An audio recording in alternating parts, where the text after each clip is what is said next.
Imagine waking up as a medieval princess, ready to start your day, except there's no toothbrush, no soap, and the bucket in the corner of your chamber that you used as a toilet last night hasn't been emptied yet because the servant responsible for carrying your royal excrement died of plague 3 days ago. Welcome to the reality of ancient royalty, where the crown on your head might be encrusted with jewels, but the lice in your hair are even more numerous, and the smell emanating from your unwashed body could knock out a horse at 20 paces. History loves to paint pictures of glittering courts and noble monarchs, but what the paintings never captured was the suffocating stench of humanity marinating in its own filth, the festering sores hidden beneath silk robes, or the fact that your average peasant eating turnips in a field probably smelled better than the king dining on roasted swan in his great hall. Let's talk about Louis XIV, the Sun King himself, the absolute monarch who built Versailles and made France the envy of Europe. This man took exactly 3 baths in his entire life. 3. And we're talking about a man who lived to be 76 years old. That's roughly 25 years per bath, which means for most of his reign, Louis XIV was walking around as what we can only describe as a mobile biohazard. His physicians told him bathing was dangerous, that water would open the pores and allow disease to enter the body. So instead of washing, Louis would simply change his shirt and have servants rub him down with cloth soaked in alcohol and perfume. The problem was that this method didn't actually remove the layers of accumulated grime, dead skin, and bodily secretions. It just sort of redistributed them. Court observers noted that you could smell the king coming from rooms away, a pungent mixture of sweat, perfume, and something they diplomatically described as the natural musk of majesty. His mistresses complained privately about his personal odor. But what could they do? Reject the advances of an absolute monarch because he smelled like a rotting cheese wheel wrapped in lavender? The courtiers of Versailles developed an elaborate system of perfume application, not to smell good, but to create an olfactory smokescreen that might disguise the fact that everyone in the palace stank like a mass grave on a humid summer day. But Louis was actually showing restraint compared to some of his fellow royals.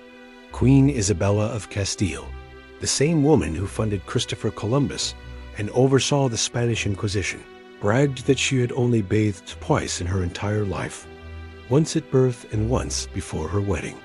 She wore this fact like a badge of honor, proof of her piety and rejection of Moorish customs, because apparently cleanliness was associated with Muslims and Jews, and good Christians were supposed to smell like sin and suffering. Her husband, Ferdinand, shared her enthusiasm for filth, and together they ruled Spain while their bodies became walking ecosystems of bacteria, fungi, and parasites that would have fascinated modern microbiologists. Their daughter, Catherine of Aragon, brought these hygiene standards to England when she married Prince Arthur and later King Henry VIII, though Henry himself was no paragon of cleanliness. In his youth, Henry was athletic and probably bathed occasionally, but after a jousting accident left him with a leg wound that never healed properly, he became increasingly immobile and increasingly grotesque. The ulcer on his leg oozed constantly, requiring servants to drain and dress it multiple times daily, and the smell was so overpowering that people could tell which rooms the king had recently occupied just by following their noses. Toward the end of his life, Henry was so large that he needed mechanical devices to move him, and his body had become a landscape of weeping sores, infected wounds, and flesh that had begun to rot while he was still alive. His final wife, Catherine Parr, demonstrated either tremendous devotion or a complete lack of olfactory function by staying with him until his death. The royals weren't just avoiding baths.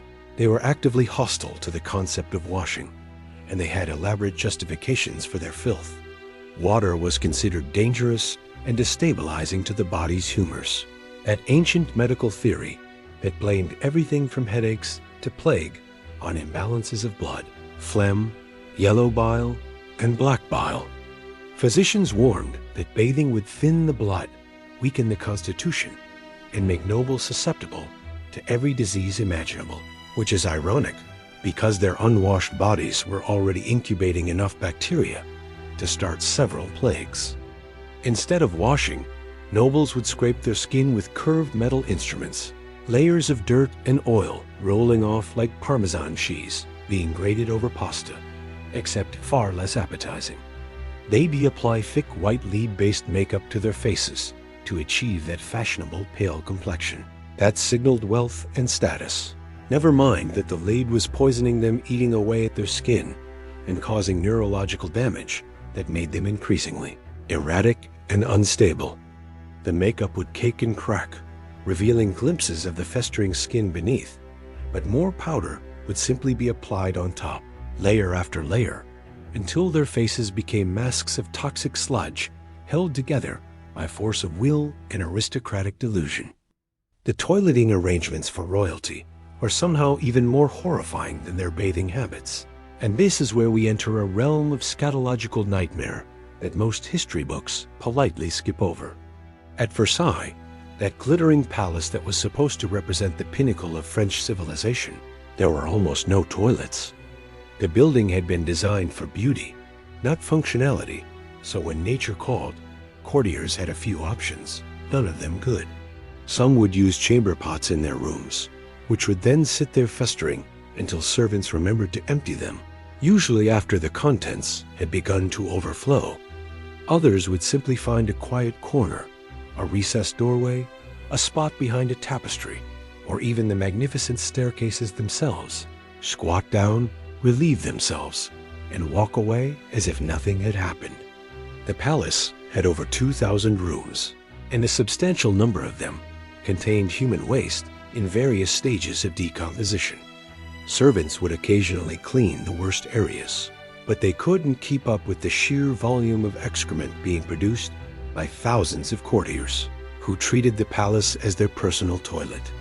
Visitors to Versailles wrote about the overpowering smell the way you had to watch your step on the staircases to avoid slipping in something unspeakable, and the fact that even the most elegant ballrooms had corners that reeked of ammonia and human waste. King Louis himself had a slightly more dignified arrangement.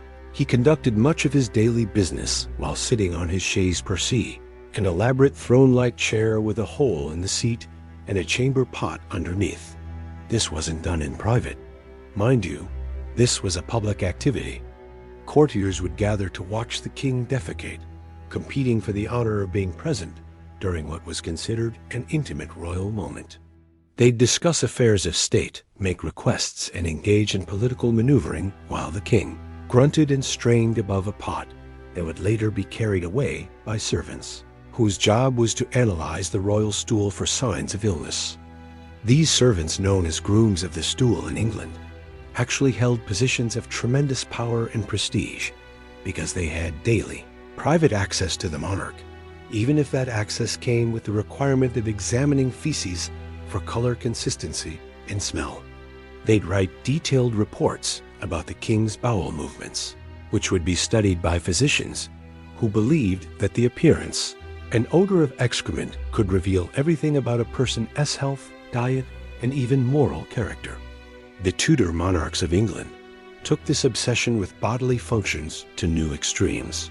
Henry VIII's grooms of the stool weren't just analyzing his waste. They were managing every aspect of his bathroom needs, which became increasingly complex as his body deteriorated.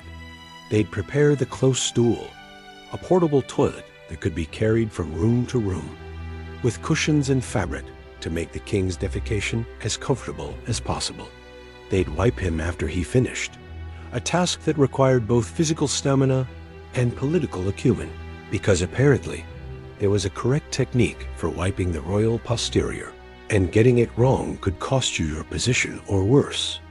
These men became some of the most powerful figures at court, privy to the king's most vulnerable moments and rewarded with lands, titles, and wealth for their service. Sir Henry Norris, one of Henry VIII's closest friends and a groom of the stool, was eventually executed for alleged adultery with Anne Boleyn, which tells you something about the volatility of a position that required you to be intimate with both the king's body and his secrets. But perhaps the most disturbing aspect of royal hygiene, or lack thereof, was the impact on health and mortality. These people were dying of infections that could have been prevented with basic hand washing. They were suffering from skin conditions that flourished in the filthy environment of their bodies, and they were spreading diseases through their palaces like biological warfare. Queen Elizabeth I, for all her political brilliance, had teeth that had turned black from decay and a face so damaged by smallpox and lead-based makeup that she wore increasingly elaborate wigs and makeup to hide the deterioration. Toward the end of her life, her ladies-in-waiting reported that the smell from her mouth was unbearable, the result of rotting teeth, and gum disease that she refused to address because she had developed a phobia of tooth extraction after witnessing someone else's painful procedure. She'd stuff her cheeks with cloth to hide the collapsed appearance of her face where teeth had fallen out, and she'd apply layer upon layer of cirrus, that toxic white lid makeup, until her face was a cracked mask that barely moved when she spoke. When she finally died after refusing to go to bed for days, reportedly standing in her rooms until she collapsed, servants found that her body had already begun to decompose, accelerated by the infections and toxins that had been building up for years. The irony is that these monarchs, who commanded armies and ruled nations, who built palaces and commissioned great works of art, couldn't manage to take a bath or use a proper toilet. They believed their royal blood made them fundamentally different from common people, but in reality, their bodies were decomposing monuments to the fact that dirt doesn't care about your title. Bacteria don't respect your crown, and decay comes for everyone, whether you're a peasant or a king. The glittering courts of Europe were really just elaborate stages where actors in expensive costumes pretended that the stench of their own unwashed bodies was the natural perfume of power, where nobles competed for positions that required them to handle human waste, and where basic hygiene was considered a dangerous foreign practice to be avoided at all costs. So the next time you see a painting of a magnificent monarch in flowing robes and a jeweled crown, remember that the artist definitely didn't paint what they smelled, and that behind all that grandeur was a reality so disgusting, so fundamentally revolting, that it makes modern life, with all its problems, seem like an absolute paradise of soap and running water.